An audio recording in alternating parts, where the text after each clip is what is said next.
I acknowledge the Ngunnawal and Ngambri peoples who are the traditional custodians of the gathering place on which this parliament was built. I am a proud Djaparan, Gunai, Gunditjmara woman, and I live on Wurundjeri country. I stand before you today on the shoulders of my ancestors who fought and died for our country. Their resistance, their knowledge and strength over thousands of years has guided me to this moment, and I carry their spirit with me in this chamber. It's an honour to be the first Aboriginal person elected to the Senate to represent Victoria. While it's a great shame that it has taken this long, the timing could not be more significant. Outside these walls, a global movement has taken to the streets to demand that Black lives matter.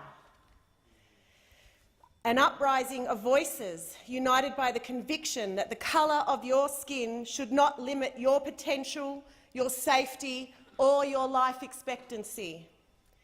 That was not something society told me growing up.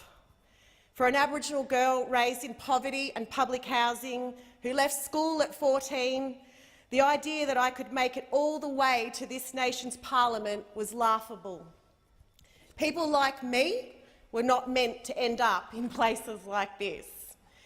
Our voices were silenced, sidelined and written out of the story of our own country. But I never gave up believing that better days were possible. I come from a long line of strong Black women who taught me to stand up for what's right and never let injustice and racism beat you down. If you want change, you have to fight for it. I've been a human rights, climate and forest activist, and in 2017 I was honoured to be the first Aboriginal woman elected to the Victorian Parliament.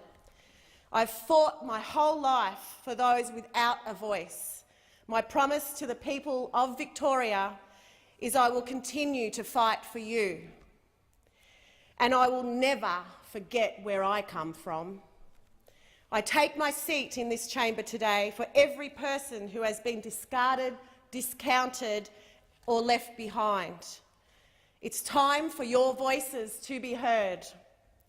For too long, power has been tightly held in the hands of the privileged. I come to this parliament not as a career politician, but as someone who's done it tough and grown strong through the struggles.